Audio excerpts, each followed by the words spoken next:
Good afternoon. And today we have a very special guest. I would like to introduce to you Miss Leyli Norouz-Knutsen. And she is CEO of a Brief Institute. Good afternoon, Leyli. Good afternoon, Dr. Sokolina. Happy New Year to you and to all your listeners. I'm Leyli Norouz-Knutzen from the Breathe Institute, and it's an honor to be here with you. And first of all, I want to say about our channel. If you have a sleep trouble or sleep next to the snoring partner, please click the like and share button. This way you can spread the word about our channel. We trying to create a special networking ground for medical professionals as well as the people who suffer from sleep and breathing issues. If you're a medical professional, you can use our channel as a connection ground to interact with the colleagues from medicine or dentistry and try to solve the puzzle of sleep apnea. More we can interact between medicine and dentistry, better it's going to be for our patients. So please welcome to share and spread the news about our channel. Beautiful. Today I want to tell my personal story, how I met Brief Institute and Leyli specifically. It was 3 years ago, and I took a course on a topic which is still very controversial, and we're going to talk about that today, about the tongue tie release. I personally was a patient when I was 4 years old when my tongue was released. I had a tongue tie, and I had a lot of, I don't remember that, but according to the doctors, I had a lot of troubles moving my tongue. But most of it, my tongue was in such a position that my upper jaw didn't grow much.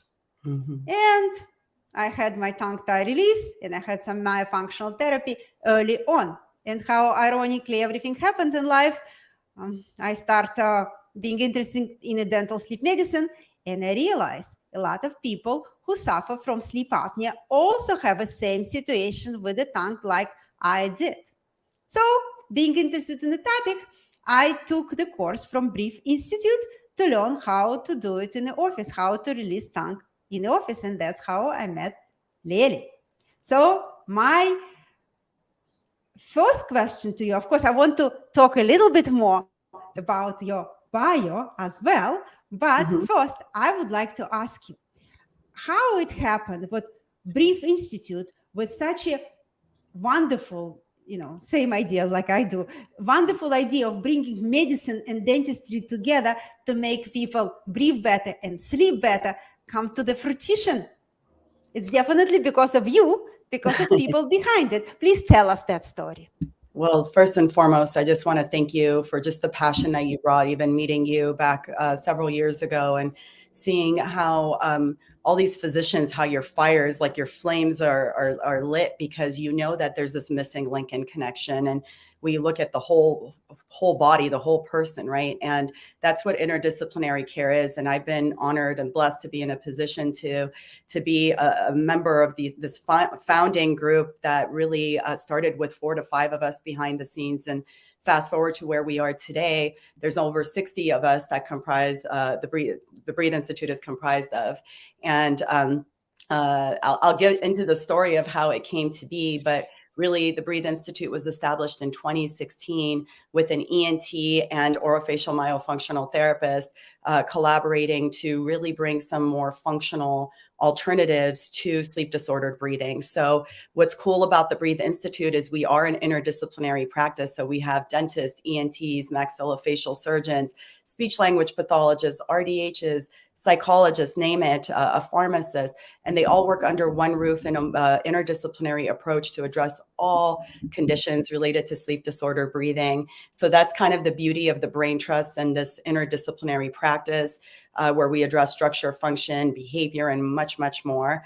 And if you'd like, I'm more than happy to go into the background of the story of how our tribe came to be, because I do think, I share this in our lectures too. Folks buy the people behind the products and not just the products. So first and foremost, we are privileged that our medical director is a Harvard, Stanford UCLA. I should actually start with UCLA, Harvard, Stanford in order.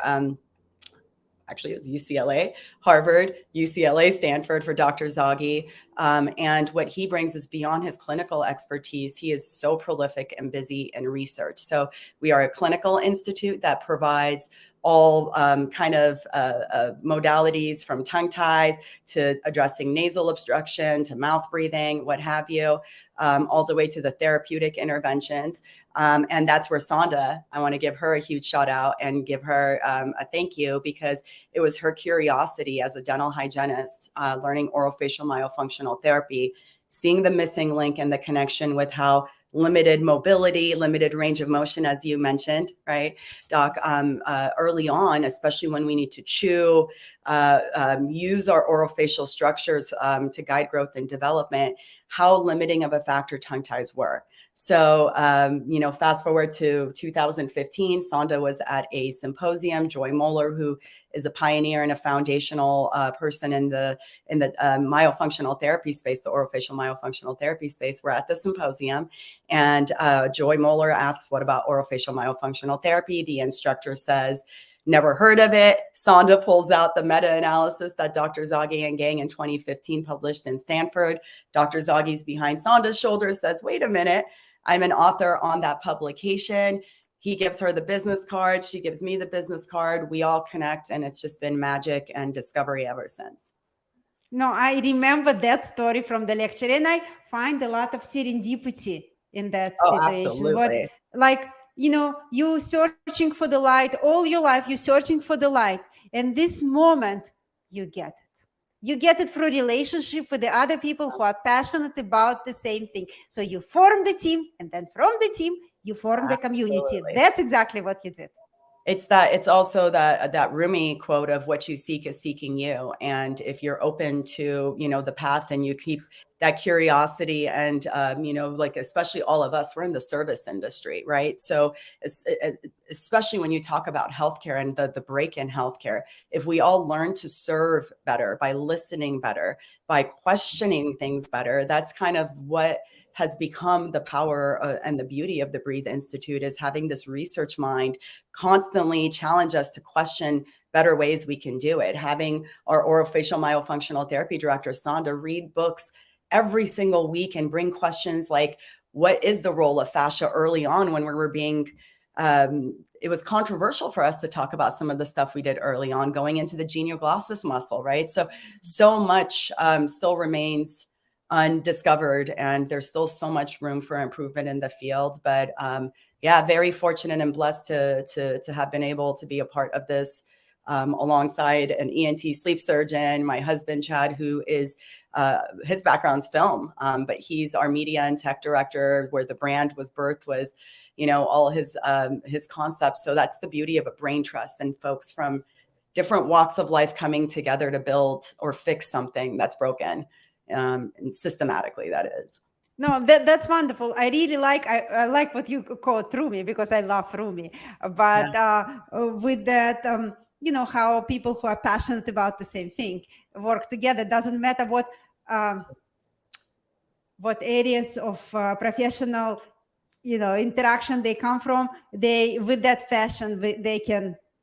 And that's so true to teams, Doc, because you run a busy practice yourself. And one of the things I see, especially in oral health practices, is the limitations when you have a provider like you who doesn't stop learning. You take these courses, then you take it back to your practice, and you have to make sure your team is equally as excited about learning this. And I'm blessed and fortunate. Most of my operations support team right now, they had no background in medical or dental, but what they had was that curiosity and eagerness to learn, a willingness to apply themselves. So I would attribute the majority of our success to not only just the doctors and the brilliant providers, but even the community builders and the operations folks that are constantly championing your message. So it's so important to find that same quality in your team as well.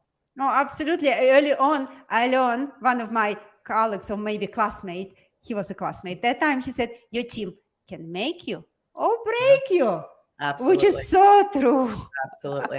We all learn it in a hard way. But, to be a little bit more specific for our listeners, and again, we really appreciate our listeners because without you, we cannot function. Thank you. And if you can put your questions in the chat box, and either during the interview or after that, we can find the answers to that questions. And because only together we can find those answers, we appreciate your attention. So my question to you, Leyli, I want my listeners to know how does it work together, medicine, dentistry, and sleep with because the model you create in the Brief Institute, that's actually the only successful model, because in a separate way, just like you're talking about the team, separate specialist dentist singing one song, medical doctor singing another song, patients just get frustrated like no tomorrow. Absolutely. It's not gonna work. So how did it work for you, bringing all of it together? And I want to talk about your background, when you were in higher education and strategist before. I think, when I first met you, I knew that, when I met you on the course, I asked you what you did before. And I thought, oh my God, Dr. Zaki is so smart, bringing somebody like that, wonderful ideas. They don't grow. They only grow with the systematic approach of strategy and, those business methods. Only that time, you can make them functional.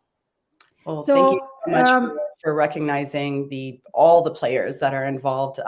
My background, you're absolutely right. I was in higher ed nonprofit for close to a decade. So from UCLA to San Diego State University, back to UCLA Anderson School of Business. My role was the director of development, so helping do everything from managing our portion of the capital campaigns, whether it was doing telemarketing campaigns, direct mail campaigns, face-to-face meetings with our donors, and running reunion campaigns. But the part where I learned the most was volunteer and board management, because you learn you have a lot of different voices, lots of cooks in the kitchen, but everybody's involved, whether they're a board member or a volunteer, because they want to give more. And how do you take all of these passionate people who may have different points of views, different philosophies, but utilize that collective for the greater good? So that was my biggest takeaway.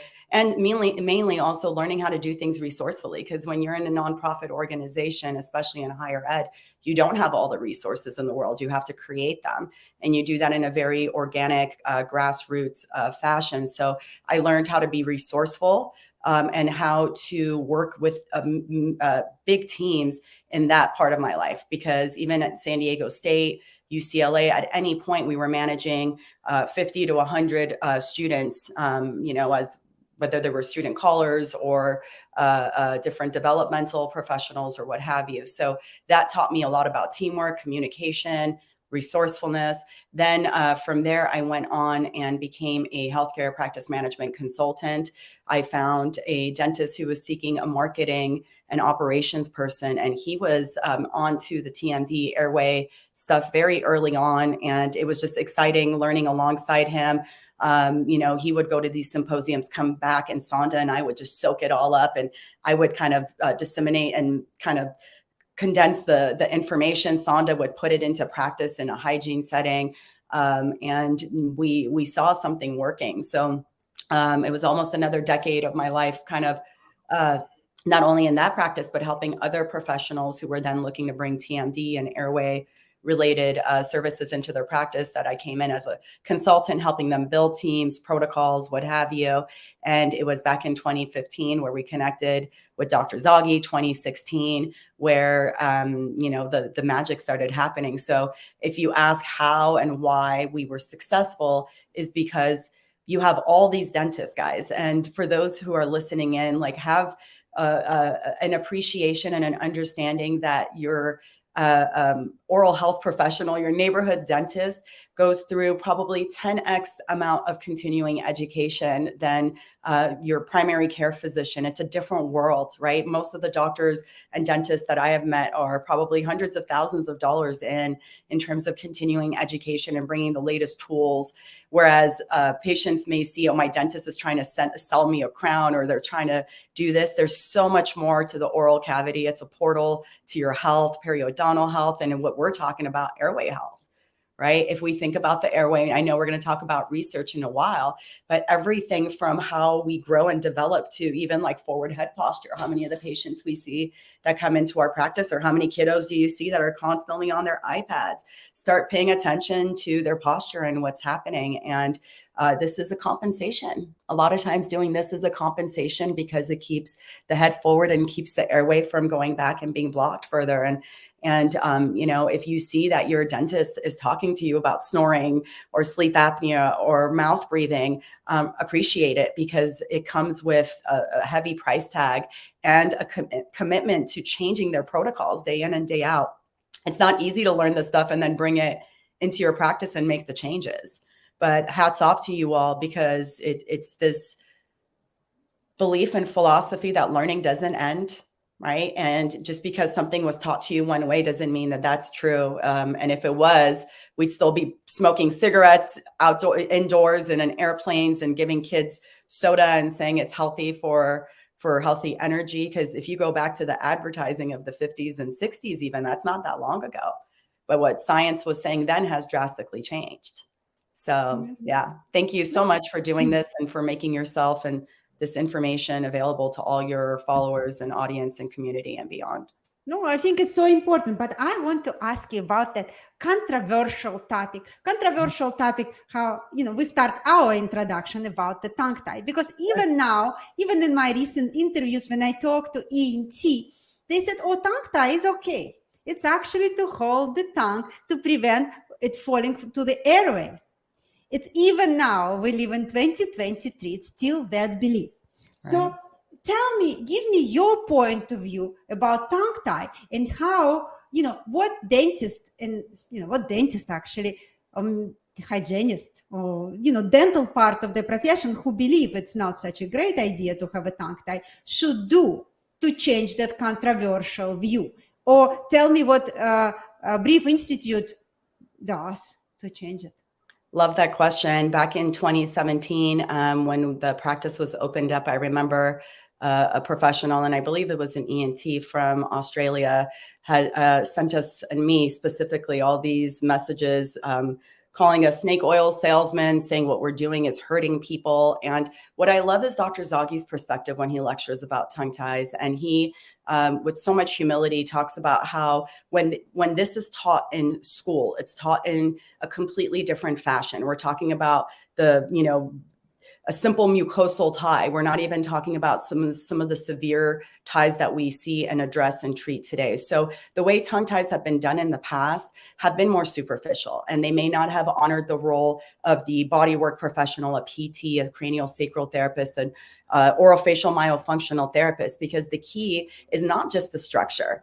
And the doctors, some doctors are right. If you just release the tongue and there is no room for the tongue in the palate. So if your patient has a high narrow palate, or they're limited in terms of their growth and their maxilla, then a tongue tie is not indicated. You would need expansion. Some patients are just restricted fascia and you know, issues like scoliosis that are presenting like ties, and that requires working with a PT, an osteopath, a cranial sacral therapist. So in a nutshell, what I'm saying is, first and foremost, what Breathe Institute did is define tongue tie in a different way. It's not just a tethered restriction, right? It could be a myriad of things. It could be the fascia. It could be, you know, strains and what have you. So I appreciate Dr. Zoggy going and defining it first and foremost. Secondly, he honored the role of function. He would not release a tongue unless, just like in what do you call it? If you were to go see an orthopedic surgeon, you wouldn't have a back surgery without doing PT before and after. Very similar thing. This is an organ comprised of muscles, 8 muscles in pairs, the tongue that is, and it's connected to every single tissue all the way down to your toes. All right. So with all that being said, if you do have some sort of tethered restriction, then what we've done, and thanks to Dr. Zoggy's leadership, is we've published not one, but multiple studies. One of them is actually a level 3 study, which is a pretty high body of literature. And it's very difficult to get to level 1 or level 2 unless you can double blind someone, right? How do you double blind somebody into a surgery or therapy? So being able to accomplish level 3 status was pretty substantial. And our paper had 500 participants total, but 348 is what we published on. And it showed a significant improvement in mouth breathing, relieving neck and shoulder tension, bruxism, folks who were bruxing their teeth, and so much more. And what I love about that is Dr. Zaghi didn't focus on the 92 or 94% success rate. He focused on the failure rate. And that's humility, right? So instead of just sitting there and tooting, TBI's horn about what we've done to bring this critical research into the field, he looked at the patients who did not get better. And then he created protocols based on his findings. Guess what? They didn't have enough room in their mouths. They were too narrow. So having a CBCT, which we'll talk about some of the updated research from our department and team, changed the game for us because he was able to validate his hypothesis that these folks got worse because there was not enough room in the mouth for the tongue, right? And that is even a philosophy that in traditional ENT, head and neck, if you're an ENT surgeon, you're not taught that the maxilla and the mouth has not grown to its optimal size. You're taught that the tongue is too big for that structure, right? So this is where the works of like Lori Overland, Robin Merkel-Walsh, all of these functional therapists, Diane Barr, who've come before us and talk about the importance of chewing, right? Being able to chew on both sides, getting your mastication and the jaws developing healthy so that the mandible can drop down and forward and everything can grow in a healthy fashion. There's just so much you can learn, especially from a pediatric dentist that's doing airway stuff, guys. Please make sure if you're a parent watching the show and you take your kiddos to a pediatric dentist, ask what they're doing in the arena of growth and development, mouth breathing, and more. No, thank you very much for such a great answer. And I want to say that we feature Dr. Zaghi's wife, pediatric dentist who focus on the airway. And she gave us a lot of very useful practical tips. So thank you very much for bringing it up. Dr. Nora. Yeah. Dr. Nora, yes, bringing up as well. I would like to ask you about the topic, what arises with our patients quite often. Mouth breathing, child is mouth breathing. We have kids and adults who used to be kids with mouth breathing. Most of my sleep apnea patients breathe through their mouth. And that's, also controversial topic about tonsillectomy. From, Dr. Zaghi, he's ENT. So tell me, what's view of Brief Institute on that? Or what maybe newest recommendations or development in that area, what we can advise or educate our patients? Love that question because I know so many parents have to think about, what do? I don't want to put my child under general anesthesia. And what I love about Dr. Zaghi's protocols is, again, it addresses function. So if a child comes in and for him, usually surgery is indicated if there's constant infections, constant colds, constant mouth breathing, because in his course, he talks about how it starts with noisy breathing, leading to mouth breathing, leading to snoring, leading to full-blown obstructive sleep apnea.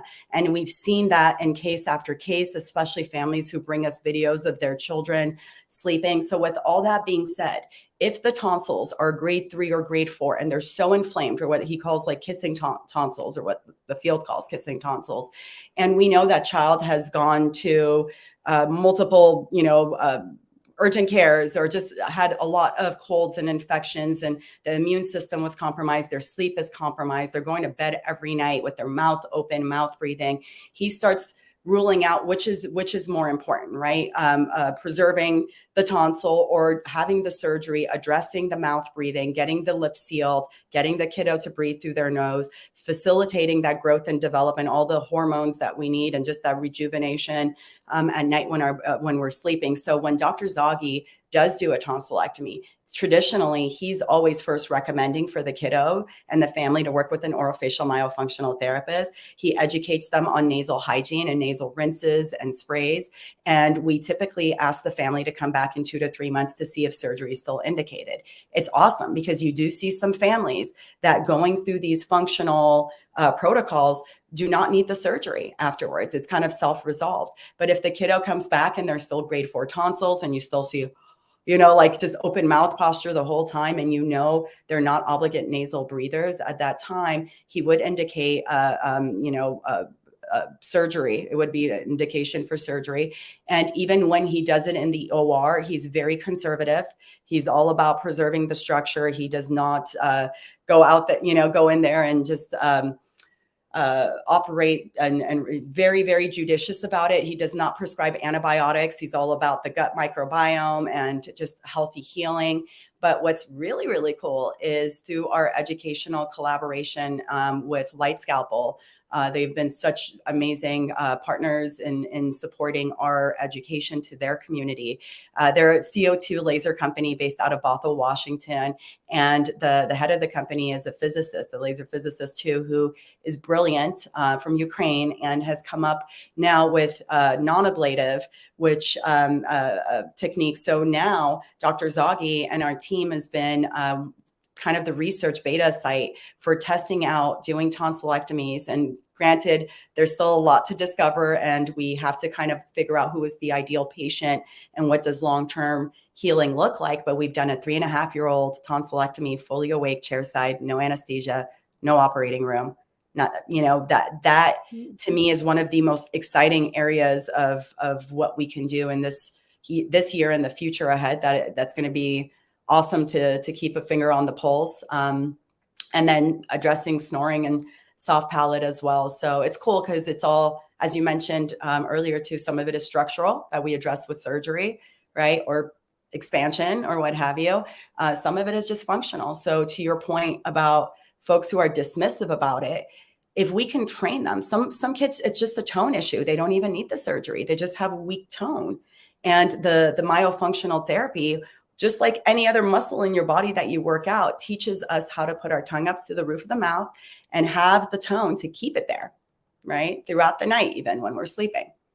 That's wonderful. I also want to mention, we not only have CEO of Brief Institute, we also have an author of the book. So tell us about the book. It's amazing book about tongue tie.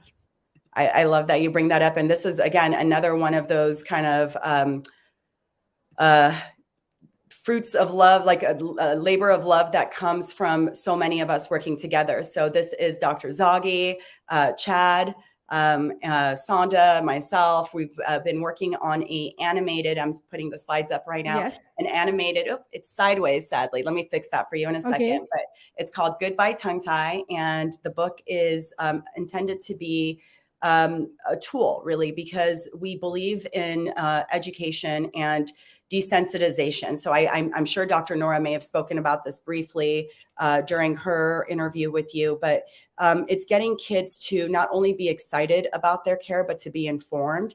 And I can tell you, we had a similar book that we didn't write or design, but that was given to my nephew, and we give to every single one of our tonsillectomy patients. Okay. And this book, going back to the tonsillectomy book, my nephew, when he did his tonsillectomy with Dr. Zaghi at UCLA, he asked Dr. Zaghi if he could keep his tonsils and take them home. So it wasn't like he went into the surgery afraid of, what was going to happen. He was fully aware of what he was doing, why he was doing it, and the book was read to him. So we basically, and I'm so sorry for being scattered, I'm just uploading this for you. Here we go. Yeah, So I want to show your book. Here we are. This is just a little cover, and it's not the final product, but thank you, Dr. Sokolina. So we made this Goodbye Tongue Tie book, and it's a children's book that's been animated by Chad Knutsen, one of our first medical assistants early on, who is now probably in her graduating year of medical school in New York. So she helped animate this.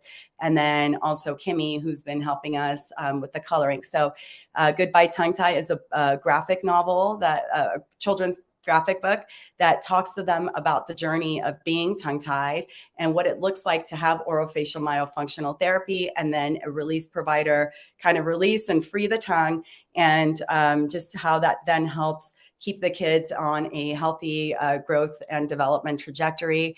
And one of the sayings we always share at the Breathe Institute is tongues up, lips closed, healthy breathing through the nose. So this is intended to be a tool that tongue-tie release providers can provide their families to read to the kiddos. So when the kiddos come in, and we have a video on YouTube, guys, no joke, it's like a 7-year-old, and he's sitting there and talking about how his body and his tension released.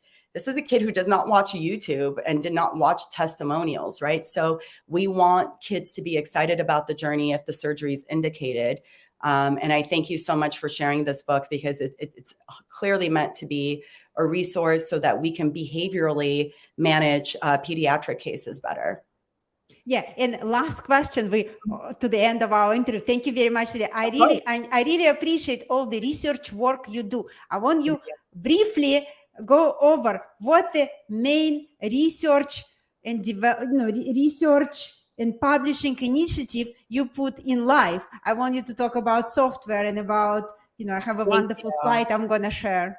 So one awesome thing, I know I mentioned this earlier, we're a clinic institute, we are a research institute, and then we provide education and courses based off of the publications and what we see clinically. So it's not just hypothetical ideas. We come up with concepts, we test it out in our practice, and then what's beautiful is we have almost 40 affiliates. So these are folks who didn't just take a didactic course, they've gone above and beyond to come into our practice, observe us, train with us. We fly out into their practices and observe them implement these tongue-tie protocols in practice. And what's beautiful about this group is then Dr. Zoggy, when he does have a hypothesis, we're able to then go to our affiliate groups.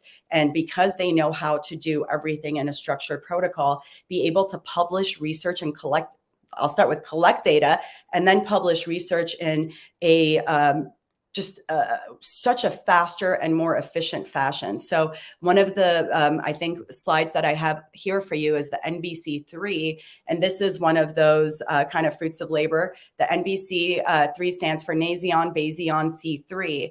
And what's fascinating about this is based off of what we've discovered in terms of the role of posture and CBCT. So whether you take a bite block, or have like a bite registration versus, no chin rest, no bite registration, swallow once versus swallow twice, standing versus sitting, right? We explored all of these things to see what is more appropriate in terms of getting a true CBCT reading. Okay, so with that, I'm uploading for you right now what we're going to be publishing this year on proper protocols for taking a CBCT, and that's the second slide right there. So, and a lot of this was based off of craniofacial principles and just natural head position. Here is what we basically give and teach on in terms of protocols for, again, taking a CBCT scan. Swallow once, breathe through the nose, and then avoid bite registrations. And one of the things we found is, again, going to the forward head posture. If you have a bite registration and you're forcing that forward head, you're not going to have an accurate view of the airway. And going back, Dr. Sokolina, if you may, to the NBC3, what Dr. Zoggy and Dr. Koppelson and our team showed is a 5-degree change. Okay, a 5-degree change in your head posture, okay, could affect the reading, all right, by plus or minus 25%. This is fascinating. This is a fascinating research. I love it. Thank you very much. We learned so much today. I'm sorry, very last thing, because I know this is promising and it's our baby. It's what we're working on 2023 and beyond. Breathe Insights. All the research we shared with you, a lot of it was paper pushing, collecting data, doing it in a very manual, archaic fashion that has been kind of the world of research, which is, God, hats off to every researcher out there, because this takes years. Every research for us takes 2 to 3 years. Our Breathe Insight software for the research centers that are going to be working with us, we have over 30 multi-center research centers that are going to be working with us to collect data using the software that's completely HIPAA encrypted, built on blockchain technology. And it's going to allow us, we have 12 studies that we're doing this year and partaking on, but it's going to allow us to be even more prolific and to hopefully give the field even more in validating the work that you do. So thank you so much, Dr. Sokolina, for all that you're doing. Appreciate you having us on. Thank you very much. We learned so much. We really appreciate you, Leyli. Thank you. Hope to see you in person again soon. Absolutely. Thank you. Have a